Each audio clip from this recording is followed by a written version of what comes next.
Hi hello ನಮಸ್ತೆ ಪ್ರೀತಿಯ ವೀಕ್ಷಕರೇ, ನಾನು ನಿಮ್ಮ ಡೆಡ್ಲಿ ರವಿ ಶ್ರೀವತ್ಸ ನಿಮ್ಮೆಲ್ಲರನ್ನು ಪ್ರೀತಿಯಿಂದ ಸ್ವಾಗತಿಸ್ತಾ ಇದ್ದೇನೆ. ಅಲ್ಲ ರೀ, ನಾನು ಲಾಸ್ಟ್ ಟೈಮ್ ನಿಮಗೆ ಅಷ್ಟು ಕ್ಲೀನಾಗಿ ಹೇಳಿದ್ದೀನಿ. ರವಿ ಬೆಳಗೆರೆ ಅವರ ಹೆಸರನ್ನು ನಾನು ಯಾಕೆ ಉಪಯೋಗಿಸ್ಕೊಂಡೆ ಅಂತಂದರೆ, ಇಟ್ ಈಸ್ ಜಸ್ಟ್ ಹೊಸದಾಗಿ ಬಂದಂತಹ ಕುದುರೆಗೆ ಪಕ್ಕದಲ್ಲಿ ಇರ್ತಕ್ಕಂಥ ಒಂದು ಕುದುರೆ ಒಂದು ಸಾಥ್ ಕೊಡುತ್ತೆ ಅಂತ ಹೇಳ್ತಾರೆ, ಗೊತ್ತೇನ್ರಿ? ಆ ಒಂದು ವಿಷಯಕ್ಕೋಸ್ಕರ ತೊಗೊಂಡಿದ್ದೀನಿ. ಒಬ್ಬ ಗುರುವಿನ ಹೆಸರನ್ನು ಶಿಷ್ಯ ಮುಂದಿಟ್ಕೊಂಡು ಬರೋದ್ರಲ್ಲಿ ತಪ್ಪೇನಿದೆ ರೀ? ಒಬ್ಬ ತಂದೆಯ ಹೆಸರನ್ನೇ ಮಗ ಇಟ್ಕೋತಾನೆ, ಒಬ್ಬ ಗುರುವಿನ ಹೆಸರನ್ನೇ ಶಿಷ್ಯ ಇಟ್ಕೊಂಡ್ಬರ್ತಾನೆ. ಬಟ್ ಸಾಧನೆಗಳಿದೆಯಾ ಅನ್ನೋದನ್ನು ಮಾತ್ರ ನೀವು ನೋಡಬೇಕು. ಅದನ್ನು ಯಾಕೆ ಯಾರು ನೋಡ್ತಾ ಇಲ್ಲ? It is just a sweet gesture. It is a credibility which have given to Ravi Belagere sir, ಅಷ್ಟೇ. ಇಲ್ಲದೆ ಹೋಗಿದ್ರೆ ಅವ್ರ ಹೆಸರು ಹಾಕುವಂಥ ಅವಶ್ಯಕತೆ ನನಗೂ ಇರಲಿಲ್ಲ, ಬೇಕಾಗೂ ಇರಲಿಲ್ಲ. ಇರಲಿ, ನನ್ನ ಗುರುಗಳು ಒಂದು ಕಡೆ ಹೇಳ್ತೀನಲ್ಲ, ಇವತ್ತು ನಾನು ಕೆ ವಿ ರಾಜು ಅವ್ರ ಹೆಸರನ್ನ ಯಾಕೆ ಇಟ್ಕೊಂಡು ಹೋಗ್ತೀನಿ ಅಂತಂದರೆ, ಅವರಿರಲಿ ಅವರಿಲ್ಲದೆ ಇರಲಿ, ಚಿತ್ರದಲ್ಲಿ ಅವರ ಪಾತ್ರ ಇರಲಿ ಇಲ್ಲದೆ ಹೋಗಿರಲಿ, ಆದರೆ ಅವ್ರಿಗೆ ನಾವು ಸಲ್ಲಿಸಬೇಕಂತಹ ನಮನಗಳು ನಮಸ್ಕಾರಗಳು. ಇವತ್ತು ನಾನು ಯಾಕೆ ನನ್ನ ಹೆತ್ತ ತಂದೆ ತಾಯಿ, ನನ್ನ ಯಜಮಾನ ಇದೆಲ್ಲ ಯಾಕೆ ಹೇಳ್ತೀವಿ ಅಂತಂದರೆ, ಅದೇನೋ ಹೇಳ್ತಾರಲ್ಲ, ಇದು ಭಾರತದ ಈ ಮಣ್ಣಿನ ಒಂದು ಪವಿತ್ರತೆನೇ ಹಾಗೆ. ನಮ್ಮ ಗುರು ಹಿರಿಯರಿಗೆ ಮೊದಲು ನಾವು ನಮನಗಳನ್ನು ಸಲ್ಲಿಸ್ತೇವೆ. ಯಾಕೆ ಇಟ್ಕೊಂಡಿದ್ದೇನೆ ಟೇಬಲ್ ಮೇಲೆ ಅವರನ್ನು? ಹೇಳ್ಬೋದಲ್ಲ, ನಾನು ಮಾಡ್ತಾ ಇರೋದು, ನಾನು ಬದುಕ್ತಾ ಇರೋದು. ಇಲ್ಲ, ಅವ್ರ ಜನ್ಮವೇ ಕೊಡದೆ ಹೋಗಿದ್ದಿದ್ರೆ ನಾನು ಹೇಗೆ ಬದುಕ್ತಾ ಇದ್ದೆ? ಆ ನಿಟ್ಟಿನಲ್ಲಿ ರವಿ ಬೆಳಗೆರೆ ಅವ್ರ ಹತ್ರ ಒಂದಷ್ಟು ಕಲ್ತಿದ್ರಿಂದ ಪ್ಲಸ್ ನಾನು ಹೇಳಿದ್ನಲ್ಲ, ಕೆಲವು ಜನರಲ್ಲಿ ಅದೊಂದಿರುತ್ತೆ, ಇವರು ಬರೆದ್ರೆ ಸೂಪರ್, ಇವನೇನೋ ಓಕೆ ನೋಡೋಣ, ಇಲ್ಲ ನನಗೆ ಬೇಕಾಗಿರಲಿಲ್ಲ. ಆ ಹೆಸರು ಹಾಕಿದ್ರೆ ಅದಕ್ಕೆ ಅಂತ ಒಂದಷ್ಟು ಜನ ಏನಿದ್ರು ಆ ಆಡಿಯನ್ಸ್ನ ಪುಲ್ ಮಾಡಬೇಕಾಗಿತ್ತು. ನಾನು ಅದಕ್ಕೋಸ್ಕರ ಹೆಸರನ್ನ ಉಪಯೋಗಿಸ್ದೆ ಕಣ್ರಿ. ಅದನ್ನು ನೀವು ತಪ್ಪು ಅಂತ ಇನ್ನೊಂದಷ್ಟು ಕಮೆಂಟ್ಸ್ಗಳು ಬರೆದ್ರು ಕೂಡ I won't care. Okay, now I want to stop this issue. ನಾನು ನೋಡಿ ಆ ಕಮೆಂಟ್ಸ್ಗಳನ್ನ ಓದಿ ಬೇಸರ ಆಗೋಗಿದೆ. ರವಿ ಬೆಳಗೆರೆಯ ಯಾವ ಅಕ್ಷರಗಳನ್ನು ನಾನು ಉಪಯೋಗಿಸ್ಕೊಂಡಿಲ್ಲ. There ends the issue of Ravi Belagere. Okay, now I am starting with Sadhu Kokila ಅವ್ರಿಗೆ ಫೋನ್ ಮಾಡಿದೆ, ಎಲ್ಲವೂ ಆಯಿತು. ಫೋನ್ ಮಾಡಿದ ತಕ್ಷಣ ಇದು ನಿನ್ನ ಒಂದು ಶಿಕ್ಷೆಗೆ ಪ್ರಾಯಶ್ಚಿತ್ತ ಇದೆ ಅಂತ ಹೇಳಿದ ತಕ್ಷಣವೇ ನೀವು ನಂಬ್ತಿರೋ ಇಲ್ವೋ, ಮಾಡ್ತೀನಿ ಅಂದ್ಬಿಟ್ಟ ಕಳ್ಳ. ಹಿಂಗೆ ಅಂದಿದ್ದು ನನಗೆ ತುಂಬ ಖುಷಿ ಆಗೋಯ್ತು. ಪುಟ ಕಂದಪ್ಪ, ಫಸ್ಟು ನಿನ್ನ ರೆಮ್ಯುನರೇಷನ್ ಬಿಡು ರವಿ, ಆ ಪಾತ್ರಕ್ಕೆಲ್ಲ ಯಾರು ರೆಮ್ಯುನರೇಷನ್ ಕೇಳ್ತಾರೆ? ಅದಕ್ಕೆಲ್ಲ ಮಾಡ್ತಾರ? ನೀನು ನಂಗೆ ಸಿನಿಮಾ ಇದು ಕೊಟ್ಟಿದ್ಯಾ, ಮ್ಯೂಸಿಕ್ ಕೊಟ್ಟಿದ್ಯಾ, ಎಲ್ಲ ಕೊಟ್ಟಿದ್ಯಾ, ನಾನು ನಿನ್ನ ಜೊತೆ ಇದ್ದೀನಿ ರವಿ, ಹೆದರು ಬೇಡ, ನಾನು ಮಾಡಿಕೊಡ್ತೀನಿ, ಹಾಗೆ ಹೀಗೆ ಅಂತೆಲ್ಲ ಹೇಳ್ಬಿಟ್ಟು. Okay, done. ಈಗ ಕುಳ್ಳನಾರಾಯಣನ್ ಪಾತ್ರದಲ್ಲಿ ಯಾರಿದ್ದಾರೆ? ಸಾಧು ಕೋಕಿಲ ಇದ್ದಾರೆ. ಇದಕ್ಕಿಂತ ಇನ್ನೇನು ಬೇಕು? ಒಂದು ಕಡೆ ಪ್ರಕಾಶ, ಒಂದು ಕಡೆ ಇವರು. ಆ್ಯಂಡ್ ಇದರಲ್ಲಿ ಇನ್ನೊಂದು ವಿಷಯ ಏನು ಅಂತಂದರೆ, ಇಬ್ಬರು ಕೂಡ ಎಮೋಷ್ನಲ್ ಕ್ಯಾರೆಕ್ಟರ್ಸ್ ಮಾಡ್ತಾ ಇದ್ದಾರೆ. ರೊಟೀನ್ ಕಾಮಿಡಿ ಅಲ್ಲ, ಅಲ್ಲೊಂದು ಜಿಲೇಬಿ ಬಂತು ನೋಡು, ಇಲ್ಲೊಂದು ಲಡ್ಡು ಬಿಂತು ನೋಡು, ಅದಲ್ಲ. ಇಲ್ಲಿ ಬ್ಲಡ್ಡನ್ನು ಹರಿಸುವಂಥ ಪಾತ್ರಗಳು, ರಕ್ತಗಳನ್ನು ಹರಿಸುವಂಥ ಪಾತ್ರಗಳು ವಿಭಿನ್ನವಾಗಿರುತ್ತೆ. ಜನಕ್ಕೇನೋ ಒಂದು ಹೊಸದಾಗಿ ಥ್ರಿಲ್ಲನ್ನು ಕೊಡ್ತಾರೆ ಅಂತ ಹೇಳಿ ತುಂಬ ಖುಷಿಪಟ್ಟೆ ಸಾಧು ಒಪ್ಕೊಂಡಿದ್ದ ತಕ್ಷಣ. ತುಂಬ ಥ್ಯಾಂಕ್ಸ್ ಪಾ. ಯಾಕೆಂದರೆ ನಂಗೆ ಇನ್ನೊಂದು ಆಸೆ ಏನಿತ್ತು ಅಂತಂದರೆ, ಸಾಧುನೇ ರೆಕಾರ್ಡಿಂಗು, ಸಾಧುನೇ ಮ್ಯೂಸಿಕ್ ಮಾಡೋದ್ರಿಂದ, ಸಾಧುನೇ ಆ್ಯಕ್ಟ್ ಮಾಡೋದ್ರಿಂದ ಒಂದು ದೊಡ್ಡ ಕ್ರೆಡಿಬಿಲಿಟಿ ನನಗೆ. ಎಲ್ಲ ಆಯಿತು, ಡನ್ ಅಂತಂದೆ. ಈಗ ಬರೋದು ಯಾರು ಅಂತಂದರೆ, ಬಸವ ಮತ್ತು ರಾಜಶೇಖರ ಅನ್ನೋ ಪಾತ್ರಗಳು. ನನಗೊಂದು ತುಂಬ ಆಸೆ ಏನು ಅಂತಂದರೆ, ಯಾರಾದರೂ ಹಸುವಲ್ಲಿ ಒದ್ದಾಡ್ತಾ ಇದ್ದರೆ, ಯಾರಾದರೂ ಏನೋ ಒಂದು ನಮಗೆ ಸಿಗ್ತಾ ಇಲ್ವಲ್ಲ, ನಮ್ಗೆ ಈ ಥರದ್ದು ಸಿಗತ್ತಾ ಅನ್ನೋ ಹುಡುಕಾಡಿದ್ರು ಒಂದಷ್ಟು ಜನ ಪಾಪ ಗಾಂಧಿನಗರದಲ್ಲಿ ಓಡಾಡ್ತಿದ್ದಂತಹ ಕಾಲ ಅದು. ಇವತ್ತು ಬಿಡಿ, ಗಾಂಧಿನಗರ ಇಲ್ಲ, ಇವತ್ತೆಲ್ಲರೂ ಕೆಲವರು ಏನೋ ಹೇಳಿದರು, ಗಾಂಧಿನಗರನ ನಮ್ಮ ಮನೇಲಿ ಹುಟ್ಟಾಕ್ತೀವಿ ಅನ್ನೋಂತಹ ಒಂದಷ್ಟು ನಿರ್ದೇಶಕರು ಮಾತುಗಳಾಡಿದ್ರು. ಇವತ್ತು ಅವರೇ ಇಲ್ಲಿಗೆ ಬಂದಿದ್ದಾರೆ ಅಂತ ನನಗೆ ಗೊತ್ತಿಲ್ಲ. ಆ ನಿಟ್ಟಿನಲ್ಲಿ ಗಾಂಧಿನಗರನ ಒಡೆದು ಚೂರು ಮಾಡಾಕ್ಬಿಟ್ರು, ಆ ಮನೆಯನ್ನು ಒಡೆದಾಕ್ಬಿಟ್ರು. ಇವತ್ತಿನ ಯುವ ಜನಾಂಗದ ನಿರ್ದೇಶಕರು ಮತ್ತು ಆರ್ಟಿಸ್ಟ್ಗಳು ಎಲ್ಲ ಇವತ್ತು ಅವ್ರವ್ರದ್ದೇ ಅವ್ರ ಮನೆಯಲ್ಲೇ ಆಫೀಸು, ಅವ್ರ ರೂಮ್ನಲ್ಲೇ ಇದು ಎಲ್ಲವೂ ಮಾಡಿಬಿಟ್ಟು ಅದೊಂದು ಕೂಡು ಕುಟುಂಬನ ಒಡೆದು ನುಚ್ಚು ನೂರು ಮಾಡಾಕ್ಬಿಟ್ರು. I hate those people. Okay, ಆ ನಿಟ್ಟಿನಲ್ಲಿ ಅವತ್ತು ಗಾಂಧಿನಗರಲ್ಲಿ ಓಡಾಡ್ತಿದ್ದಂತಹ ಒಂದು ಪುಟ್ಟ ವ್ಯಕ್ತಿ, ಒಂದು ಸಣ್ಣ ಪಾತ್ರಗಳನ್ನ ಓಡಾಡ್ತಾ ಇದ್ದ ವ್ಯಕ್ತಿ ಯಾರು ಅಂತಂದರೆ ಬದ್ರಿ ಅಂತ ಹೇಳಿ. ಈತ ರವಿಚಂದ್ರನ್ ಸರ್ನ ಎಲ್ಲ ಸಿನಿಮಾಗಳನ್ನು ಮಾಡ್ತಾ ಇದ್ದ. ರವಿಚಂದ್ರನ್ ಸರ್ ಜೊತೆಯಲ್ಲಿ ಆಪ್ತನಾಗಿದ್ದಂಥ ಹುಡುಗ. ನನಗೆ ಆ ಕಾಲದಿಂದನೂ ಗೊತ್ತು. ನೀವು ನೋಡಿ, ಬಸವ ಅನ್ನೋ ಕ್ಯಾರೆಕ್ಟರ್ ಮಾಡಿದ ಹುಡುಗ. ಆ ಹುಡುಗನ ಕರೆಸಿ ಎಲ್ಲವೂ ಮಾಡಿ, ನಿಮಗೆ ನೆನಪಿರಲಿ, ಅವನನ್ನು ನಾನು ಹಾಕಿದ್ದು ರಾಜಶೇಖರ್ನ ಕ್ಯಾರೆಕ್ಟ್ರಿಗೆ, ಬಸವನ್ ಪಾತ್ರಕ್ಕಲ್ಲ. ಅವ್ರು ಹೆಂಗೆ ಬಸವಂಗೆ ಬಂದರು ಅಂತ ಮುಂದೆ ಹೇಳ್ತೀನಿ. ಈಗ ಈ ರಾಜಶೇಖರಂಗೆ ಪಾತ್ರಕ್ಕೆ ಬೇಕಿತ್ತಲ್ಲ, ಅದು ಯಾರು ಅಂತಂದರೆ ಪ್ರವೀಣ ಅಂತ ಇನ್ನೊಬ್ಬ ಹುಡುಗ. ಈ ಪ್ರವೀಣ ಯಾರು ಅಂತಂದರೆ he is from again a well to do family. ಇವತ್ತು BTM ಲೇಔಟ್ನಲ್ಲಿ ಒಂದು ಗಂಗೋತ್ರಿ ಬಾರ್ ಅಂತ ಏನಿದೆ, ಒಂದು ಸರಸ್ವತಿ ಬಾರ್ ಅಂತ ಏನಿದೆ, ಈ ಥರ ಏನೇನೋ ಇದೆ, ಯಮುನಾ ಬಾರ್, ಈ ಥರ 4-5 ಬಾರ್ಗಳ ಓನರ್ ಯಾರು ಅಂತಂದರೆ ಈ ಪ್ರವೀಣ ಅನ್ನೋ ಹುಡುಗ. ಇವನು ಕೂಡ ಚಿತ್ರರಂಗದಲ್ಲಿ ತನ್ನ ಹಣೆಯ ಬರಹವನ್ನು ಪರೀಕ್ಷೆ ಮಾಡೋಕ್ಕೆ ಅಂತ ಬಂದಂಥ ಹುಡುಗ.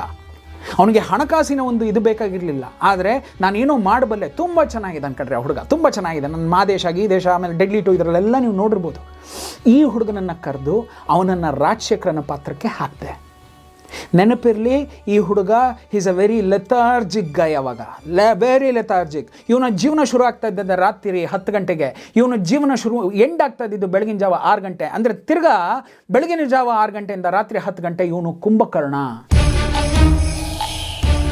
ಬೆಳಗ್ಗೆ ಏಳೋನು, ನಾವುಗಳು ತಿಂಡಿ ಮಾಡೋ ಟೈಮ್ನಲ್ಲಿ ಇವನು ಊಟ ಮಾಡೋನು, ನಾವುಗಳು ಊಟ ಮಾಡೋ ಟೈಮ್ನಲ್ಲಿ ನಾವುಗಳು ತಿಂಡಿ ಟೈಮ್ ಮಾಡೋ ಟೈಮ್ನಲ್ಲಿ ಇವನು ಕಾಫಿ, ನಾವು ಊಟ ಮಾಡೋ ಟೈಮ್ನಲ್ಲಿ ಇವನು ತಿಂಡಿ, ನಾವು ರಾತ್ರಿ ಊಟ ಟೈಮ್ ಮಾಡೋದ್ರಲ್ಲಿ ಇವನು ಯಾವುದೋ ಸ್ನ್ಯಾಕ್ಸು, ಈ ಥರ ನಮ್ಗೆ ಎಗೇನ್ಸ್ಟ್ ಹುಡುಗ ಇವನು.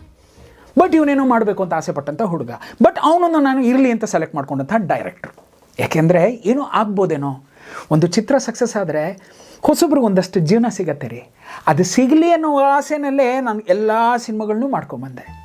ಆ ನಿಟ್ಟಿನಲ್ಲಿ ಈ ಇಬ್ಬರು ಹುಡುಗರನ್ನು ಕರೆಸಿ, ನೋಡಪ್ಪ ನಿಮ್ಮ ಪಾತ್ರ ಇದು ಅಂತ ಹೇಳಿ ಬದ್ರಿಗೆ ಕ್ಲೀನಾಗಿ ಹೇಳಿದೆ, 10,000 ರೂಪಾಯಿ ನಿನ್ನ ರೆಮ್ಯುನರೇಷನ್. ಪ್ರವೀಣಂಗೆ ಕ್ಲೀನಾಗಿ ಹೇಳಿದೆ, 10,000 ರೂಪಾಯಿ ನಿನ್ನ ರೆಮ್ಯುನರೇಷನ್. ಇಬ್ಬರು ಹುಡುಗರು ಯಾವುದೇ ಒಂದು ಚಾಕಾರ ಆಯ್ತದೆ, ಇಬ್ಬರು ಒಪ್ಕೊಂಡ್ರು. ನಿಮ್ಮೆಲ್ಲರ ಸಮಕ್ಷಮದಲ್ಲಿ ನಿಮ್ಮೆಲ್ಲರನ್ನ ನಾನು ಕೈ ಮುಗಿದು ಕೇಳಿಕೊಂಡು ಒಂದು ಕ್ಷಮೆ ಯಾಚಿಸ್ತಾ ಇದ್ದೇನೆ. ತುಂಬ ಜನ ಕೇಳಿದ್ರಿ, ಸರ್ ಕಿಶೋರ್ನ ಸೆಲೆಕ್ಟ್ ಮಾಡಿಬಿಟ್ರಿ, ಕಿಶೋರ್ ರೆಮ್ಯುನರೇಷನ್ ನೀವು ಹೇಳಲಿಲ್ಲ ಅಂತ. ಸಾರಿಪ್ಪ, ಲಾಸ್ಟ್ ಎಪಿಸೋಡಲ್ಲೇ ಹೇಳ್ತೀನಿ ಅಂತ ಪ್ರಾಮಿಸ್ ಮಾಡಿದ್ದೆ. 2 ಎಪಿಸೋಡ್ ಮಿಸ್ ಮಾಡಿದ್ದಕ್ಕೆ ಐ ಆಮ್ ಸೇಯಿಂಗ್ ಸಾರಿ. ಕಿಶೋರ್ ಅವರ ರೆಮ್ಯುನರೇಷನ್ ಇಟ್ ವಾಸ್ 50,000 ರೂಪೀಸ್. 50,000 ರೂಪಾಯಿಗಳನ್ನ ಕೊಟ್ವಿ ನಾವು. ಅವ್ರದ್ದು ಒಂದು 6 ದಿವಸದ ಕೆಲಸ ಅಷ್ಟೇ. ನಾನು ಯಾಕೆ ಕಿಶೋರ್ ಅವ್ರಿಗೆ ನೀವು ಕೇಳ್ಬೋದು, ಏನು ಸರ್ ಕಿಶೋರ್ ಅವ್ರ ಹೆಸರು ಮಾಡಿರಲಿಲ್ಲ, ಕಿಶೋರ್ ಅವ್ರು ಏನು ಮಾಡಿರಲಿಲ್ಲ, ಆದರೂ ನೀವು ಯಾಕೆ ಸರ್ 50,000 ಕೊಟ್ರಿ ಅಂತ. ನಾನು ಕೊಟ್ಟಿದ್ದು ಕಿಶೋರ್ಗಲ್ಲ, ನಾನು ಕೊಟ್ಟಿದ್ದು ಅವರಿದ್ದಂತಹ ವೃತ್ತಿಗೆ. ಲೆಕ್ಚರರ್ ಅಂತ ಹೇಳಿದ್ರಲ್ಲ, ಆ ಒಂದು ವೃತ್ತಿನೇ ಒಂದು ಪವಿತ್ರವಾದ ಒಂದು ವೃತ್ತಿ. ಚಾಮಯ್ಯ ಮೇಸ್ಟ್ರೇ ನೆನಪಿದೆಯಾ? ಎಷ್ಟೋ ಜನರಿಗೆ ಪಾಠಗಳನ್ನು ಮಾಡುವಂಥ ಸ್ಥಾನದಲ್ಲಿರ್ತಕ್ಕಂಥ ವ್ಯಕ್ತಿಗಳಿವರು. ಇವ್ರಿಗೇನೋ ನಮ್ಮ ಕೈಲಾಗಿದ್ದು ಒಂದು ಸೇವೆ ಮಾಡಿಬಿಡ್ಬೇಕು ಅನ್ನೋ ಆಸೆನಲ್ಲಿ ಕೊಟ್ಟನೆ ಹೊರತಾಗಿ it was not the remuneration for Kishore, it was the remuneration for his, ಆ ಒಂದು ಪದವಿ, ಆ ಒಂದು ಡೆಸಿಗ್ನೇಷನ್.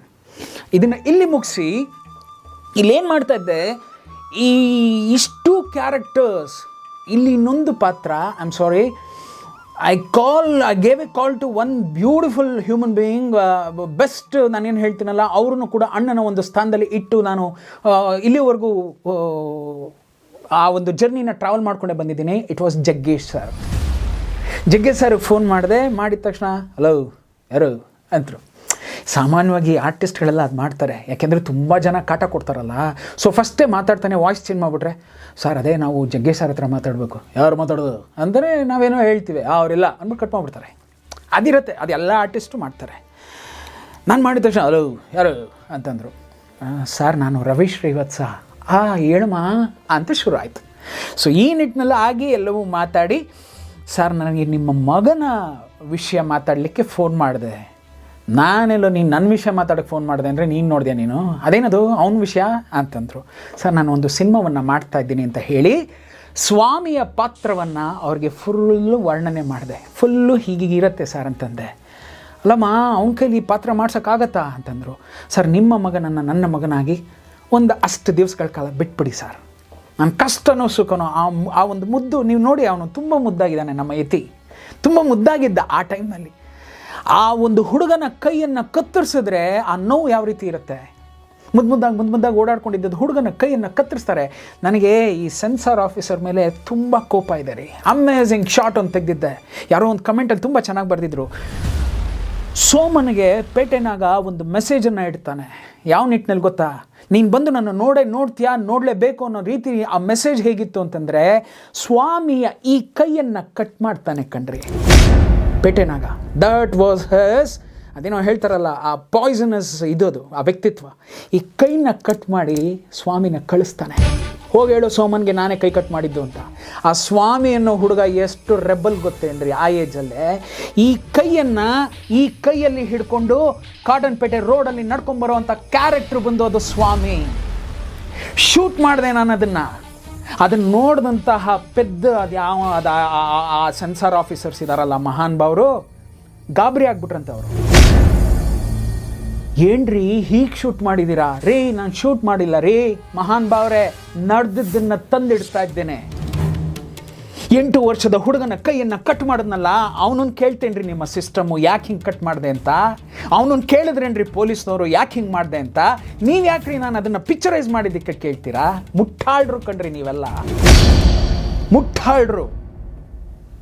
ನಾನು ಶೂಟ್ ಮಾಡಿದೆ, ಎಷ್ಟು ಚೆನ್ನಾಗಿ ಶೂಟ್ ಮಾಡಿದೆ ಅಂತಂದರೆ, ಸ್ವಾಮಿ ಆ ಟೈಟ್ ಕ್ಲೋಸಲ್ಲಿ ಫೇಸ್ ಅವ್ನು ನಡ್ಕೊಂಡ್ಬರ್ತಾ ಇದ್ರೆ, ಸೋಮಣ್ಣ ಸೋಮಣ್ಣ ಬರ್ತಾನೆ ಅವ್ನು ನಡ್ಕೊಂಡ್ಬರ್ತಾ ಇರ್ಬೇಕಾದ್ರೆ ಹಾಗೆ ಪುಲ್ ಬ್ಯಾಕ್ ಮಾಡ್ತಾ ಮಾಡ್ತಾ ಮಾಡ್ತಾ ಬಂತು ಅಂತಂದರೆ ಇಲ್ಲಿವರೆಗೂ ಏನಿದೆ ಅಂತ ಯಾರಿಗೂ ಗೊತ್ತಾಗಲ್ಲ ರೀ. ಹಾಗೆ ಪುಲ್ ಬ್ಯಾಕ್ ಮಾಡಿದ್ರೆ, ಕಟ್ ಮಾಡಿದ್ರೆ ಶಾರ್ಟು ಪ್ಲಾಕ್ ಪ್ಲಾಕ್ ಅಂತ ಬ್ಲಡ್ ಯೂಸ್ ಔಟ್ ಆಗ್ತಾ ಇರತ್ತೆ. ಎಲ್ಲಿಂದ?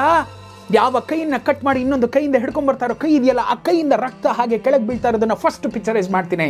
ಜನಕ್ಕೆ ಫಸ್ಟ್ ಮುಖ ತೋರಿಸ್ದೆ, ಎದೆ ಭಾಗದ ತನಕ ತೋರಿಸ್ದೆ, ತದನಂತರ ಕಾಲು ನಡ್ಕೊಂಡ್ಬರ್ತಾ ಇದ್ರೆ ಆ ರಕ್ತ ಹಾಗೆ ತೊಟ್ಟಿರ್ತಾರ ತೋರಿಸ್ದೆ. ಈಗ ಅಟ್ ಎ ಟೈಮ್ ಒಂದು ಸಲ ಓಪನ್ ಮಾಡ್ತು ಅಂತಂದ್ರೆ, that boy is carrying his hand in his left hand and is travelling ಅಂತಂದ್ರೆ, ರಿಯಾಲಿಟಿಲಿ ನೋಡಿದವ್ರಿಗೆ ಹೇಗಿರುತ್ತೆ? ರಿಯಾಲಿಟಿಲಿ ಸೋಮ ಅನುಭವಿಸೋದ್ನಲ್ಲ ಆ ನೋವು ಹೇಗಿರುತ್ತೆ? ರಿಯಾಲಿಟಿಲಿ ದಟ್ ಫೋಮನ್ ಆರ್ಮಿ ಅವ್ರಿಗೊಂದು ಜಿದ್ದು ಬರುತ್ತಲ್ಲ ಪೇಟೆನಾಗದ ಮೇಲೆ, ಅದು ಹೇಗಿರುತ್ತೆ? ಅದನ್ನೇ ತಾನೇ ನಾನು ಮಾಡಬೇಕು. ಬಿಡಲಿಲ್ಲ, ಆ ಸೀನನ್ನೇ ಕಟ್ ಮಾಡಿದ್ರು. ಕಟ್ ಮಾಡ್ಬಿಟ್ಟು ನಿಮ್ಮ ಬೆಡ್ರೂಮಲ್ಲಿ ಇಟ್ಕೊಂಡ್ರ. ರಿಯಾಲಿಟಿನ ಬಿಡದೆ ಹೋಗಿದ್ದಕ್ಕೆ ಇವತ್ತು OTT ಪ್ಲ್ಯಾಟ್ಫಾರ್ಮ್ಸ್ಗಳು ಶುರು ಆಗೋಯ್ತು ಕಣ್ರಿ. The great censor officers OTT ಪ್ಲ್ಯಾಟ್ಫಾರ್ಮ್ಗಳು ಶುರು ಆಗಿದ್ದೆ ಈ ವಿಷಯಕ್ಕೋಸ್ಕರ. ಈಗ ಯಾರು ನಿಮ್ಮ ಸಿನಿಮಾ ಸೆನ್ಸಾರ್ಗೆ ಕಾಯೋದಿಲ್ಲ. They go directly and launch the film in OTT. ಏನು ಮಾಡ್ತೀರಾ? ಎಷ್ಟು ಇನ್ನು ಕತ್ತರಿಸ್ಕೊಂಡು ಕಿತ್ಕೊಂಡು ನಿಮ್ಮ ಅಂಡು ಕೆಳಗಿಟ್ಕೋತೀರಾ? ನೋಡಿ ಎಷ್ಟು ಕ್ರೋಧ ಇದೆ ನಮ್ಮ ಮನಸ್ಸಿನಲ್ಲಿ. ಸೆನ್ಸಾರ್ ವಿಷಯವಾಗಿ ಸ್ನೇಹಿತರೆ ತುಂಬ ಹೇಳೋದಿದೆ. ಕಣ್ಣಲ್ಲಿ ರಕ್ತ ಬಂದ್ಬಿಡ್ತು ಸೆನ್ಸಾರ್ ದಿವಸ. ಕಣ್ಣಲ್ಲಿ ರಕ್ತ, ಎಂತೆಂಥ ಸೀನ್ಗಳನ್ನ ಕಟ್ ಮಾಡಾಕ್ಬಿಟ್ಟ ಮಹಾನ್ ಭಾವ. ಹೇಳಿದೆ ಜಗ್ಗೇಶ್ ಸರ್ಗೆ, ಸಾರ್ ಹಿಂಗಿರುತ್ತೆ, ಹೀಗೆ ಮಾಡ್ತೀಯ ಮಗನೇ ನೀನು ಅಂತಂದ್ರು. ಹೀಗೆ ಮಾಡ್ತೀನಿ ಸರ್ ಅಂತಂದೆ. ಮಾಡಿದೆ ಸ್ವಾಮಿ. ನೋಡಿದ್ರು ಜಗ್ಗೇಶ್ ಸರ್. ಪ್ರೀಮಿಯರ್ ದಿವಸ ಜಗ್ಗೇಶ್ ಸರ್ ಒಂದು ಮಾತು ಹೇಳಿದ್ರು, ಅದನ್ನು ಅವತ್ತಿನ ದಿವಸ ಹೇಳ್ತೀನಿ. Jaggesh sir, Sudeep sir, Darshan sir ಇವರೆಲ್ಲ ಬಂದು ನನ್ನ ಸಿನಿಮಾದ ಪ್ರೀಮಿಯರ್ ನೋಡಿದ್ರು. ಅದು ಒಬ್ಬೊಬ್ಬರಾಗ ಕರೆದು ಅವ್ರು ಬಂದಾಗ ಇವ್ರ ಮನ್ಸಿಗೆ ನೋವಾಗಬಾರ್ದು. ಇದು ಒಂದಷ್ಟು ಇತಿಹಾಸ ಇದೆ. ಎಲ್ಲವೂ ಆಯಿತು. ನನಗೆ ಅವನು ಬೇಕು ಅಣ್ಣ ಅಂತ ಕೇಳಿದ ತಕ್ಷಣ, ಎಷ್ಟು ದಿವಸ ಬೇಕು ಮಗನೇ ನಿಂಗೆ ಅಂತಂದರು. ನನ್ನ ಜೊತೆ ಅವನೊಂದು 20 ದಿವಸ, ಇಡೀ ಸಿನಿಮಾ ಅವ್ನು ನಿನ್ನ ಜೊತೆ ಇರ್ತಾನೆ. ಕರ್ಕೊಂಡೋಗವನ್ನ. ಅವನೊಬ್ಬ ಒಳ್ಳೆ ನಟ ಆಗಬೇಕು ಅಂತ ನಾನು ಆಸೆ ಪಟ್ಟಿದ್ದೀನಿ. ಅವನಲ್ಲಿ ಅದಿದೆ. ನನ್ನ ರಕ್ತದ ಕಣ ಕೂಡ ಅವನಲ್ಲಿದೆ. ಅವನನ್ನು ನೀನು ಕರ್ಕೊಂಡು ಹೋಗು ಅಂತಂದ್ರು. You believe? ಆ ಹುಡುಗ ಬಂದಂಥ 20 ದಿವಸನೂ ಪರಿಮಳಮ್ಮ ನನ್ನ ಜೊತೆ ಬಂದಿದ್ದರು. ಅಂದರೆ ಶೂಟಿಂಗ್ ಸ್ಪಾಟಲ್ಲಿ ತಾಯಿ, ರವಿ ಸರ್ ಅವನೇನಾದ್ರು ಮಾಡಲಿಲ್ಲ ನನಗೆ ಹೇಳಿ, ನಾನು ಮಾಡಿಸ್ಕೊಡ್ತೀನಿ. ಆ ಹುಡುಗನ ಕಟ್ಟಾಗಿರೋ ಕೈನಲ್ಲಿ ಒಳಗಡೆ ಹಾಕಿಸ್ಕೊಂಡು, ಅಯ್ಯೋ ಅದೆಲ್ಲ ಅನುಭವಗಳು ಸೂಪರ್. ಆ ಮುಂಡೆದಕ್ಕೆ ಗೊತ್ತಿಲ್ಲ. ಹಿಂದ್ಗಡೆ ಕೈ ಕಟ್ಬಿಟ್ಟು ಇನ್ನೊಂದು ಕೈಯನ್ನು ತೆಗೆದು ಅದನ್ನು ಜೋತಾಡೋಂಗೆ ಬಿಟ್ಟು ಅದ್ರ ಮೇಲೆ ಶರ್ಟ್ ಹಾಕಿ ಅವ್ನು ಓಡ ಬರ್ಬೇಕು ಹಿಂಗೆಲ್ಲ ಕುಣಿಸ್ಕೊಂಡು. ಅದಕ್ಕೆಲ್ಲದಕ್ಕೂ ಪರಿಮಳಮ್ಮ ಹೆಲ್ಪ್ ಮಾಡೋದು. ರವಿ ಸರ್ ನಾನು ರೆಡಿ ಮಾಡ್ತೀನಿ. ನನಗೆ ಕೋಪ ಬಂದ್ಬಿಡೋದು ಒಂದೊಂದ್ಸತಿ. ಯಾಕೆತಿ ಅಂದ ತಕ್ಷಣ, ರವಿ ಸರ್ ನಾನು ನೋಡ್ಕೋತೀನಿ, ರವಿ ಸರ್ ಕಳಿಸ್ತೀನಿ, ಅವ್ನು ಬರ್ತಾನೆ. ಬರೋನು ಮುಂಡೆದು. ನನಗೆ ಜಗ್ಗೇಶ್ ಸರ್ನ ಎಷ್ಟು ಮರ್ಸ್ಬಿಟ್ಟ ಅವ್ನು ಚಿಕ್ಕ ಹುಡುಗನಲ್ಲಿ. ಜಗ್ಗೇಶ್ ಸರ್ ನವರಸ ನಾಯಕ. ಈ ಮುಂಡೆದಲ್ಲಿ ಎಮೋಷನ್, ಎಲ್ಲ ಪಾತ್ರಗಳಲ್ಲೂ ಎಮೋಷನ್ ಇದೆ. ಡೆಡ್ಲಿ ಸೋಮ್ ಅಂದರೆ that is the greatness of that script. ಬಂದ, ಎಷ್ಟು ಚೆನ್ನಾಗಿ ಬಂದ ಅಂತಂದರೆ ಅಷ್ಟು ಮುದ್ದಾಗಿ ಮಾಡ್ದ. ಆ ಹುಡುಗನ ತಂದು ಅಲ್ಲಿ ಕೂರಿಸ್ಕೊಂಡೆ. ಕೊಟ್ಟಂಥ ಸಂಭಾವನೆ ಎಷ್ಟು ಗೊತ್ತಾ ಸ್ನೇಹಿತರೆ? 9,000 ರೂಪಾಯಿ. It was just a sweet gesture. ಅದಕ್ಕೆ ಅವ್ರ ಅಮ್ಮ ಎಷ್ಟು ಮುದ್ದಾದಂಥ ಅದನ್ನು ನಾನು ಡಬ್ಬಿಂಗ್ ಟೈಮಲ್ಲಿ ಹೇಳ್ತೀನಿ. ಆ ತಾಯಿ ಗ್ರೇಟ್. ಪರಿಮಳ ಜಗ್ಗೇಶ್ ಅವರು ಮತ್ತು ಜಗ್ಗೇಶ್ ಅವರು ಗ್ರೇಟ್. ಇಟ್ಸ್ ಅ ಕ್ಯೂಟ್ ಮುದ್ದಾದೊಂದು ಫ್ಯಾಮಿಲಿ ಅದು. ಈ ನಿಟ್ಟಿನಲ್ಲಿ ಎಲ್ಲವನ್ನೂ ಮಾಡ್ಕೊಂಡು ಬರ್ತಾನೆ ಈ ಕಡೆ ರವಿ ಅನ್ನೋರ್ನು ಒಬ್ಬರನ್ನ ತಂದು ನರೋನಾ ಅನ್ನೋ ಒಂದು ಕ್ಯಾರೆಕ್ಟ್ರಿಗೆ, ಅದು ಆ್ಯಕ್ಚುಲಾಗಿ ನಾರಂಗ್ ಅಂತ ಏನೋ ಇತ್ತದು. ಇದನ್ನೆಲ್ಲ ಹೆಸರುಗಳನ್ನ ಚೇಂಜ್ ಮಾಡಿಸ್ತಾನೆ ಅವನ ಮಹಾನ್ ಭಾವ ಸೆನ್ಸಾರ್ನಲ್ಲಿ. ಅಯ್ಯೋ ಇದ್ರದ್ದೇ ಒಂದಷ್ಟಿದೆ. ನೀವು ಕೇಳ್ತೀರಾ ಸರ್ ಯಾಕೆ ಎಳಿತಾ ಇಲ್ಲ ಸ್ವಾಮಿ. ನಡೆದದ್ದು ಹೇಳ್ತಾ ಇದ್ದರೆ ಅಟ್ಲೀಸ್ಟ್ ಮುಂದಿನ ಡೈರೆಕ್ಟರ್ಸ್ಗಳಿಗೆ, ಅಟ್ಲೀಸ್ಟ್ ಮುಂದಿನ ಪ್ರೊಡ್ಯೂಸರ್ಸ್ಗೆ, ಅಟ್ಲೀಸ್ಟ್ ಮುಂದಿನ ರಿಯಲಿಸ್ಟಿಕ್ ಸಿನಿಮಾ ಮಾಡೋವಂಥವ್ರಿಗೆ ಒಂದಷ್ಟು ಪಾಠವಾಗಿರಲಿ, ಈ ಸೆನ್ಸಾರ್ ಆಫೀಸರ್ಸ್ಗಳು ನಮ್ಗೆ ಆಟ ಆಡಿಸಿ ನಮ್ಮ ಪ್ರಾಣವನ್ನು ಹಿಂಡ್ತಾರಲ್ಲ, ಆ ವಿಷಯವಾಗಿ ತಿಳ್ಕೊಳ್ಳಿ ಅಂತ. ನಾನು ಇದೇ ವಿಷಯದಲ್ಲಿ ಸೆನ್ಸಾರ್ ಆಫೀಸರ್ ಕೇಳಿದೆ, ನೀನೊಬ್ಬ ಶ್ರೀರಾಮಚಂದ್ರ ಆದರೆ ಈ ಪ್ರಪಂಚ ನೀನು ಕಟ್ಟಿದಂಥ ಅಯೋಧ್ಯಾನ ಅಂತಲೇ ಕೇಳಿದ್ದೆ. ಯಾಕೆಂದರೆ ನಾನು ಹೇಳಿದ್ನಲ್ಲ ನಿಮಗೆ, ಓಪನ್ ಆಗಿ ಹೇಳ್ತೀನಿ, ಪೊಲೀಸ್ ಸ್ಟೋರಿ, ಅಗ್ನಿ APS, ಜಾಕಿ ಚಾನ್ ಇದೆಲ್ಲ ಹೋಗ್ಬೇಕಾದ್ರೆ ನೀವು ನನ್ನ ಹಳೆ ಎಪಿಸೋಡ್ಸ್ನ ನೋಡಿ. ಫೈಲ್ ಹೋಗ್ಬೇಕಾದ್ರೆ ಏನೋ ಒಂದು ಟ್ರಾವೆಲ್ ಆಗ್ತಾ ಇತ್ತು ಅಂದ್ರೆ ಅದು ಏನೋ ಅಲ್ಲ, ಅದು ದುಡ್ಡು ಟ್ರಾವೆಲ್ ಆಗ್ತಿದ್ರೆ ಸರ್ಟಿಫಿಕೇಟ್ ಹೊರಗಡೆ ಬರ್ತಾ ಇತ್ತು. Yes, if any one they want to question me, let them question. Okay, ನೀವು ದುಡ್ಡು ಮುಟ್ಲಿಲ್ಲ ಸಾಹೇಬ್ರೆ. Yes, I am right now. It was the censor officer. You are a very strict censor officer. ನೀವು ದುಡ್ಡು ಮುಟ್ಲಿಲ್ಲ, ನೀವು ಏನೂ ಮಾಡಲಿಲ್ಲ. ನೀವು ಆ ಸ್ಥಾನವನ್ನು ತುಂಬ ಪವಿತ್ರವಾಗಿ ಕಾಪಾಡ್ಕೋಬೇಕು ಅಂತ ಕಾಪಾಡ್ಕೊಂಡ್ರಿ. ಹಿಂದೆ ಮತ್ತು ಮುಂದೆ ಅದೇ ನಿಟ್ಟಿನಲ್ಲಿ ಇದಾರ ಚಂದ್ರಶೇಖರ್ ಅವರೇ. ನಾನು ಮಾಡಿದ್ದೇ ರಕ್ತಪಾತ ಅಂತ ಹೇಳಿದ್ರಲ್ಲ, ನಾನು ಮಾಡಿದ್ದೇ ಬೇರೆ ವಿಷಯ. It pumps right here, it pumps like this until I die. Until I die, I never forget this name Chandrashekar. ಈ ಮಹಾನ್ ಭಾವನ್ನ ಬಾದಾಮಿ ಹೌಸಲ್ಲಿ ನಾನು ಕಟ್ಟಾಕೊಂಡೆ. ಯಾವ ಥರ ಕಟ್ಟಾಕೊಂಡೆ ಅನ್ನೋದು ನಾನು ಆಮೇಲೆ ಹೇಳ್ತೇನೆ. It's everything, it's coming out of emotions ನಾವು. ಇದೆಲ್ಲವೂ ಆಗಿ ಈ ಪಾತ್ರಗಳನ್ನೆಲ್ಲ ಮುಗಿಸ್ತಿದ್ದ ಹಾಗೇನೆ ನಮಗೆ ಲೊಕೇಶನ್ಸ್ ಬೇಕಲ್ವಾ ಸ್ನೇಹಿತರೆ. ಲೊಕೇಶನ್ಸ್ ಇಲ್ಲದೆ ನಾವೇನೂ ಮಾಡೋಕ್ಕಾಗಲ್ಲ. ಫಸ್ಟ್ ಡೇನೇ ಪೂಜೆ ಮಾಡಿ ನಾನು ಇಳಿದಂತಹ ಲೊಕೇಶನ್ ಯಾವುದು ಅಂತಂದರೆ, ಇಟ್ ವಾಸ್ ಕಾಟನ್ಪೇಟೆ, ಕಬ್ಬನ್ಪೇಟೆ, ತೆಗಳ್ರಪೇಟೆ, ಬಾಳೆಪೇಟೆ. ಇಳಿದೆ ಆ 14 ಪೇಟೆ ಒಳಗಡೆ ಇಳಿದೆ. ಯಾಕೆ ಅಂತಂದರೆ ಸೋಮ 14 ಪೇಟೆಗಳನ್ನು ರಾಜಂತರ ರೂಲ್ ಮಾಡ್ತಾ ಇದ್ದ. ಅಲ್ಲಿ ಹೋಗಿ ನಾನು ಇಳಿತಿದ್ದ ಹಾಗೆ ನನ್ನ ಸೋಮ ಅಂದರೆ ನನ್ನ ಪ್ರೊಡಕ್ಷನ್ ಮ್ಯಾನೇಜರ್ ಸೋಮು ಏನಿದ್ದಾರೆ ಅವ್ರು ಎಂಟ್ರ್ ಆಗ್ತಾರೆ, ಪುಟ್ಟಣ ಎಂಟ್ರ್ ಆಗ್ತಾರೆ, ಕ್ಯಾಮ್ರಾಮನ್ ಎಂಟ್ರ್ ಆಗ್ತಾರೆ.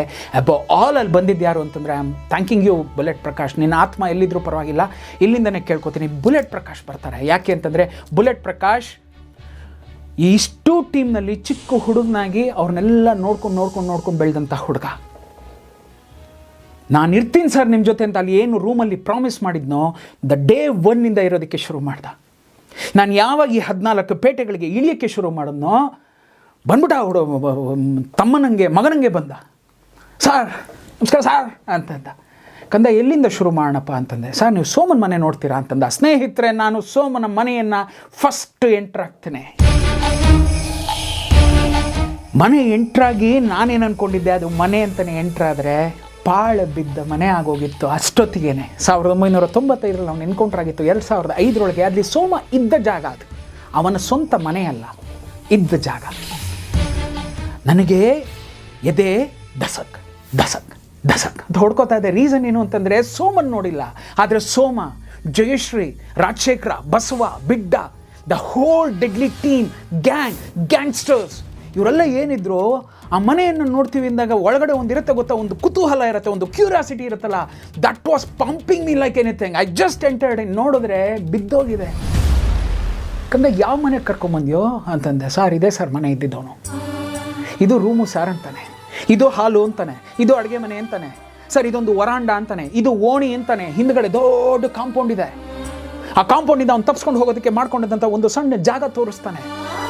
ಪೊಲೀಸವ್ರು ಏನಾದ್ರು ಬರ್ತಿದ್ದಾರೆ ಅಂತಂದರೆ ಈ ಕಡೆಯಿಂದ ತಪ್ಪಿಸ್ಕೋಬೇಕಲ್ಲ, ಅದಕ್ಕೊಂದು ಜಾಗ. ಇದೆಲ್ಲವನ್ನು ಪ್ರಕಾಶ ತೋರಿಸ್ತಾ ಇರ್ಬೇಕಾದ್ರೆ ನನ್ನ ಕಣ್ಣುಗಳು ಪ್ರತಿ ಒಂದು ಹಂತದ ಒಂದು ಗೋಡೆ ಮೇಲೆ, ನೆಲದ ಮೇಲೆ ಹೋಗ್ತಾ ಇದೆ. ಏನು ಅಂತಂದರೆ, ಎಲ್ಲೋ ಸೋಮ ಹಾಕ್ಕೋತಾ ಇದ್ದ ಬೆಲ್ಟ್ ಸಿಗ್ಬೋದಾ, ಎಲ್ಲೋ ಸೋಮ ಯೂಸ್ ಮಾಡ್ತಾ ಇದ್ದಂಥ ಕಾಫಿ ಲೋಟ ಸಿಗ್ಬೋದಾ, ಎಲ್ಲೋ ಸೋಮ ಮಲ್ಕೋತಾ ಇದ್ದಂತಹ ಒಂದು ಚಾಪೆ ಸಿಗ್ಬೋದಾ, ಬೆಡ್ಶೀಟ್ ಸಿಗ್ಬೋದಾ, ಸೋಮನ ಒಂದು ಐಟಮ್ ಇಲ್ಲೆಲ್ಲಾದ್ರೂ ಸಿಗ್ಬೋದಾ. ಯಾಕೆಂದರೆ ಇದನ್ನು ನಾನು ಯಾವುದೋ ಒಂದು ಲೊಕೇಶನ್ಗೆ ಹೋದಾಗ ಅಲ್ಲೆಲ್ಲೋ ಒಂದು ದೂರದಲ್ಲಿ ಒಂದು ಪೊಲೀಸ್ ಟೊಪ್ಪಿ ಬಿದ್ದಿತ್ತು, ಯಾವುದೋ ಬೇರೆ ಸಿನಿಮಾ ಅದು. ಆ ಟೋಪಿ ನೋಡಿದ್ರೆ ಎಷ್ಟು ಅಸಹ್ಯವಾಗಿ ಬಿದ್ದಿತ್ತು ಅಂತಂದರೆ ಅದನ್ನು ಹೋಗಿ ಒದ್ರುಬಿಟ್ಟು ಎಲ್ಲ ಮಾಡಿ ಒಂದು ಜಾಗದಲ್ಲಿ ಇಟ್ಟು ಬಂದಿದ್ದೆ. ಯಾಕೆಂದರೆ that's the respect we show to the police cap. ಅದೇನಾಗೋ ಯಾರ್ದೋ ಗೊತ್ತಿರಲಿಲ್ಲ. ಆ ನಿಟ್ಟಿನಲ್ಲಿ ಏನು ಅಂತಂದರೆ, ನಾನು ಯಾವುದೇ ಲೊಕೇಶನ್ಸ್ಗೆ ಹೋದರೂ ಏನೇ ಮಾಡಿದ್ರು ಯಾರ್ದೋ ಒಂದು ರೂಪುರೇಷೆಗಳೇನಾದ್ರು ಸಿಗ್ಬೋದಾ ಅಂತ ಹುಡ್ಕೋಕ್ಕೆ ಶುರು ಮಾಡ್ತಿದ್ದೆ. ಸೋಮನ್ ಮನೆಗೆ ಹೋದಾಗಲೂ ಹುಡುಕ್ದೆ, ಯಾವುದೋ ಒಂದು ಪೆನ್ ಸಿಗ್ಬೋದೇನೋ. ನೀವು ನೋಡಿ, ಯಾವುದೋ ಪಾಳು ಬಿದ್ದು ಬಂದರೆ ಏನೋ ಒಂದು ವಸ್ತು ಸಿಗತ್ತೆ ನಿಮಗೆ, ನೀವು ನೋಡಿ. ಹುಡುಕಾಟಗಳು ನಡೆಸ್ದೆ. ನನ್ನ ಹಣೆಯ ಬರಕ್ಕೆ ಆ ಮನೆಯಲ್ಲಿ ಕಲ್ಲು ಮಣ್ಣು ಅದು ಇದು ಬಿಟ್ಟರೆ ಬೇರೆ ಏನೂ ಸಿಗಲಿಲ್ಲ. ಆ ನಿಟ್ಟಿನಲ್ಲಿ ಆ ಮನೆಯಿಂದ ಕೂಡ ನನಗೇನು ಹೆಲ್ಪ್ ಆಗಲ್ಲ ಅಂತ ಗೊತ್ತಾಯಿತು. ಯಾಕೆಂದರೆ ಅಟ್ಲೀಸ್ಟ್ ಒಂದು ಸೂರು ಬಾಗಿಲು ಗೀಗ್ಲು ಇದ್ದಿದ್ರು ಕೂಡ ನನ್ನ ಆರ್ಟ್ ಡಿಪಾರ್ಟ್ಮೆಂಟ್ ಅಫ್ಕೋರ್ಸ್ ಅವತ್ತು ಆನಂದ್ ಅನ್ನೋ ಹುಡುಗ ಕೂಡ ನನ್ನ ಜೊತೆ ಇದ್ದರು. ಇಟ್ ವಾಸ್ ಅ ಟೀಮ್ ಇಲ್ಲದೆ ನಾನು ಯಾವತ್ತು ಲೊಕೇಶನ್ಸ್ ನೋಡೋಕ್ಕೆ ಹೋಗ್ತಾನೆ ಇರಲಿಲ್ಲ. ಶಿವ ನಾನು ಇದನ್ನೆಲ್ಲ ಕಟ್ಕೊಂಡೇ ಒಂದು ಯುದ್ಧಕ್ಕೆ ಹೋದಂಗೆ ಹೋಗ್ತಾ ಇದ್ದೆ. ಅದು ಚಿತ್ರೀಕರಣ ಆಗಿರ್ಬೋದು, ಲೊಕೇಶನ್ ಆಗಿರ್ಬೋದು. ಪೋಸ್ಟ್ ಪ್ರೊಡಕ್ಷನ್ ಬಂದ್ಬಿಡ್ತು ಅಂದ್ಕೊಳ್ಳಿ, I am one man army. Pre production, cinema shooting, ಇಲ್ಲಿ ಯಾರ್ಯಾರು ಬೇಕೋ ಎಲ್ಲ. Post production right from the editing to DTS to release ನಾನು ಒಬ್ಬನೇ ನಿಂತ್ಕೋತೀನಿ. ಅದು ನನ್ನ ಹಣೆಯ ಬರ. ಈ ನಿಟ್ಟಿನಲ್ಲಿ ಎಲ್ಲ ಹುಡುಕ್ದೆ, ಸಿಗಲಿಲ್ಲ. ಕಂದ ಪುಷ್ಪನ ಮನೆ ಎಲ್ಲಿದೆ ಅಂತ ಕೇಳಿದೆ. ಸಾರ್ ಪುಷ್ಪನ ಮನೆ ಬೇಡ ಬಿಡಿ ಸಾರ್. ನಾನು ಇತ್ತೀಚಿನ ದಿನಗಳಲ್ಲಿ ಯಾವತ್ತೋ ಒಂದು ದಿವಸ ಮಾತಾಡಿಸಿದೆ ಪುಷ್ಪ ಅವ್ರ ಹತ್ರ ಮಾತಾಡಿಸ್ದೆ. ಹೇಗಿದ್ದೀರಾ, ಎಲ್ಲ ಚೆನ್ನಾಗಿದ್ದೀನಿ, ಹಾಗೆ ಹೀಗೆ ಇದೆಲ್ಲ ಮಾತಾಡ್ತಿದ್ವಿ. ಪುಷ್ಪನ ಮನೆ ತೋರಿಸೋ ಪುಟ ಅಂತಂತೆ. ಬೇಡ ಬಿಡಿ ಸಾರ್, ಪುಷ್ಪನ ಮನೆ ಬೇಡ. ಯಾಕೆ ಅಂತಂದರೆ ಆ ಟೈಮ್ನಲ್ಲಿ ಅವ್ರದ್ದೇನು ಪ್ರಾಬ್ಲಮ್ಗಳಿತ್ತೋ ಏನು ಗೊತ್ತಿಲ್ಲ, ಈ ಮುಂಡೆದು ಗೊತ್ತಿತ್ತಲ್ಲ, ಅದು ಅವಾಯ್ಡ್ ಮಾಡಿಬಿಟ್ಟ. ಇಲ್ಲಿಂದ ಸ್ನೇಹಿತರೆ nook and corner of all the 14 ಪೇಟೆಸ್ ಅಂತ ನಾವೇನು ಕರಿತೀವಿ, ಎಲ್ಲ ಕಡೆ ಸುತ್ತದೆ. ನಿಮಗೆ ನೆನಪಿರ್ಬೋದು, ರಾಜಶೇಖರ್ನ ಚೇಸ್ ಮಾಡ್ಕೊಂಡು ಬರ್ತಾನೆ ಪೇಟೆನಾಗ, ಅದನ್ನು ನಾನು ತೋರಿಸ್ತೇನೆ. ಇನ್ನು ಇವತ್ತಿಂದ ಪ್ರತಿ ಹಂತದಲ್ಲೂ ನಾನು ಶೂಟ್ ಮಾಡಿದ್ದೇನೋ ನಾನು ಅದನ್ನು ನಿಮಗೆ right side of the screen ಎಡ್ಜಲ್ಲಿ ಅದನ್ನು ತೋರಿಸ್ತಾ ಹೋಗ್ತೇನೆ. ನನ್ನ ನರೇಷನ್ ಕೂಡ ಹೋಗ್ತಾ ಇರುತ್ತೆ, so that you can compare what all happen. ಎಲ್ಲವನ್ನು ಕಂಪೇರ್ ಮಾಡ್ತಾ ನೀವು ಒಂದು ಒಳ್ಳೆಯ ಅನುಭವವನ್ನು ನೀವು ಪಡ್ಕೋಬೋದು. The realistic Soma, the making of Soma ಏನು ಅನ್ನೋದನ್ನು ಇವತ್ತಿನ ಈ ಕ್ಷಣದ 21ನೇ ಎಪಿಸೋಡಿಂದ ಎಲ್ಲವನ್ನು ನಿಮಗೆ ಪಂಪ್ ಮಾಡ್ತಾ ಹೋಗ್ತಾನೆ. ಈ 14 ಪೇಟೆಗಳನ್ನು ನೋಡಿದೆ. ಈ ಇಡೀ ಸಿನಿಮಾದಲ್ಲಿ ನನಗೆ ತುಂಬ ಇಷ್ಟ ಆದಂತಹ ಲೊಕೇಶನ್ಸ್ ಯಾವುದು ಅಂತಂದರೆ, ವಸಂತನ ಆ ಕೊಟ್ಟಿಗೆ, ವಸಂತನ ಮರ್ಡ್ರ್ ಮಾಡ್ತೀವಿ ಗೊತ್ತಾ, ಒಂದು 30 ಹಸು ಕಟ್ಟಿ ಆ ಕೊಟ್ಟಿಗೆ. ಪೈಪ್ಲೈನ್ ಫ್ಯಾಕ್ಟ್ರಿ ಅಂತ ಒಂದಿತ್ತು, ನಿಮಗೆ ನೆನಪಿರ್ಬೋದು. ಪೇಟೆನಾಗನ್ಗೆ ಒಂದು ಫೋನ್ ಬರುತ್ತೆ, ಅದನ್ನು ಹೊಡೆದಾಗ್ತಾನೆ. ಅಲ್ಲೇ ಒಂದು ಕಡೆ ಚೀಟ್ ಮಾಡಿ ಫಸ್ಟ್ ಟೈಮು ಸೋಮ ಪುಷ್ಪನ್ನ ಭೇಟಿ ಮಾಡ್ತಾನೆ, ಅಂದರೆ ಶೋಭರಾಜ್ನ ಭೇಟಿ ಮಾಡೋವಂಥ ಒಂದು ಜಾಗ. ಅದಾಯಿತು ಅಂದಮೇಲೆ ಸೈನಿಡ್ ಹಿಲ್ಸ್, ಅದರಲ್ಲಿದೆ ಮನ್ಮದ ರಾಜ, ಅದೊಂದು ಸಾಂಗ್ ಇತ್ತು ಗೊತ್ತಾ, ಅದು ಆವಾಗ ಸೂಪರ್ ಡೂಪರ್ ಹಿಟ್. ಅಲ್ಲಿವರೆಗೂ ಈ ಒಂದು ಜಾಗ ನಮ್ಮ ಏರಿಯಾದಲ್ಲಿದೆ ಅಂತ ನಮ್ಮಗಳಿಗೆ ಯಾರಿಗೂ ಗೊತ್ತಿರಲಿಲ್ಲ. ನಮ್ಮ ಪುಟ್ಟಣ ಹೇಳ್ತಾರೆ, ಪುಟ ಇದು ಹಿಂಗಿದೆಪ್ಪ ಮರಿ, ಬಾ ನಿಂಗೆ ತೋರಿಸ್ತೀನಿ ಅಂತ. ಅಲ್ಲಿ ಹೋಗಿ ನೋಡಿದಾಗ ಇದು ನನ್ನ ಕರ್ನಾಟಕ, ನನ್ನ ಬೆಂಗಳೂರು ಪಕ್ಕದಲ್ಲಿರೋ ಜಾಗನ ಅಂತ ಅನ್ನಿಸ್ತು. ಸೈನಿಡ್ ಹಿಲ್ಸ್. ಇವತ್ತು ಏನು ನೀವು KGF ನೋಡ್ತಾ ಇದ್ದೀರಾ, ಇವತ್ತೇನು ನೀವು ಮಿಕ್ಕ ಚಿತ್ರಗಳಲ್ಲಿ ಅದನ್ನು ನೋಡ್ತೀರಾ, ಆ ಜಾಗದಲ್ಲಿ ನಾನು ಹೋಗಿ ಮೊದಲನೇ ಕಾಲು ನನ್ನ ಪಾದವನ್ನು ಇಟ್ಟ ಕೂಡಲೇ ದಟ್ ವಾಸ್, ಅದೇನು ಹೇಳ್ತಾರೆ, ಅಲ್ಲಿ 10 ಜನರುಗಳ ಬಲಿ ಇದೆ, 10 ಜನರುಗಳ ರಕ್ತ ಬಿದ್ದಿದೆ. ಸಗಾಯಂ ಅವ್ರ 4 ಜನ ತಮಿಳಿನ ಅಣ್ಣ ತಮ್ಮಂದ್ರು ಏನಿದ್ದಾರೆ, ಆ ಅಮ್ಮ ಒಬ್ಬರಿದ್ದಾರೆ, ಆ ತಾಯಿ ಏನಿದ್ದಾರೆ, ಇವ್ರದ್ದೆಲ್ಲ ರೆಬ್ಬಲ್ಗಳೇನಿದೆ, ಅವರೆಲ್ಲ ಓಡಾಡಿದಂತಹ ಜಾಗ ಅದು. ಅಲ್ಲೊಂದಷ್ಟು ಜನರ ಬಲಿದಾನ ಇದೆ, ಒಂದಷ್ಟು ಜನರ ಕೊಲೆಗಳಿದೆ, ಅಲ್ಲೊಂದಷ್ಟು ಜನರ ಕಥೆಗಳಿದೆ. ಆದರೆ ನಾನು ನನ್ನ ಬಲಗಾಲಿಟ್ಟಿದ ತಕ್ಷಣ ಏನೋ ಒಂಥರ ವೈಬ್ರೇಷನ್, ಅಲ್ಲೇ ನನ್ನ ಕ್ಲೈಮ್ಯಾಕ್ಸ್ ಮಾಡಬೇಕು ಅಂತ ಆ ಕ್ಷಣದಲ್ಲೇ ಡಿಸೈಡ್ ಆದೆ. ಆಮೇಲೆ ಕುಳ್ಳನಾರಾಯಣ ಮತ್ತು ಚಂದು ಹೊಡೆದಾಡ್ತಾರಲ್ಲ ಬ್ರಿಕ್ ಫ್ಯಾಕ್ಟ್ರಿ, ಆ ಜಾಗ. ಈ ನಿಟ್ಟಿನಲ್ಲಿ ಒಂದೊಂದು ಜಾಗಗಳನ್ನು ಹುಡ್ಕೋತಾ ಬಂದು ಫೈನಲ್ ಆಗಿ ಪೊಲೀಸ್ ಸ್ಟೇಷನ್ ಅನ್ನೋ ಒಂದು ಸೆಟ್ಟನ್ನು ನಾವು ಅದನ್ನು ಹಾಕಬೇಕು, we need to erect that ಅಂತ ಹೇಳಿ ಅದೊಂದು ಸೆಟ್ ಮಾತ್ರ ಸೆಟಪ್ ಮಾಡಿದೆ. ದೇವರಾಜ್ ಸರ್ ಅವರ ಪೊಲೀಸ್ ಸ್ಟೇಷನ್ ಸೆಟಪ್ ತುಂಬ ಕ್ಯೂಡಾಗಿ ಮಾಡಿದಂಥ ಜಾಗ. ಈ ನಿಟ್ಟಿನಲ್ಲಿ ಲೊಕೇಶನ್ಸ್ಗಳನ್ನೆಲ್ಲ ಹುಡ್ಕೋತಾ ಇದ್ದೀನಿ. ಮುಂದೆ ಏನಾಯಿತು, ಯಾವ ನಿಟ್ಟಿನಲ್ಲಿ ಡ್ರೈವ್ ಮಾಡಿದೆ, ಐ ಥಿಂಕ್ ಪ್ರಾಯಶಃ ಈಗ ನಾನು ಸ್ಪೀಡಪ್ ಆಗಿದ್ದೀನಿ ಅಂತ ನೀವೆಲ್ಲ ಅನ್ಬೋದು. ಇನ್ನು ಇದ್ರ ಮೇಲೂ ಸ್ಪೀಡಪ್ ಅಂತಂದರೆ there is no the go that I need to leave my, ಅದೇನೋ ಹೇಳ್ತಾರಲ್ಲ, ನಾನು ಉಸಿರು ಬಿಟ್ಬಿಡ್ಬೇಕಾಗತ್ತೆ, ಆಗಲ್ಲ. ನಿಮ್ಮ ಪ್ರಕಾರ I hope I am on the track now. 21st ಎಪಿಸೋಡಿಂದ ತುಂಬ ಒಂದಷ್ಟು ವಿಷಯಗಳು ಮಜವಾಗಿ ನಿಮ್ಮ ಮುಂದೆ ಬರುತ್ತೆ. ಆ ನಿಟ್ಟಿನಲ್ಲಿ again I am signing off. This is deadly Ravi Shrivatsa. ಹೋಗ್ಬಿಟ್ಟು ಬರ್ತೀನಿ. ಸಬ್ಸ್ಕ್ರಿಪ್ಷನ್ ಅದನ್ನು ನೀವು ನೋಡ್ಕೋತೀರಾ ಅನ್ನೋ ಒಂದು ಜವಾಬ್ದಾರಿಯನ್ನು ನಿಮ್ಮ ಮೇಲೆ ಬಿಟ್ಟು ಬಾಯ್, ಸಿ ಯು, ಗುಡ್ ಬಾಯ್.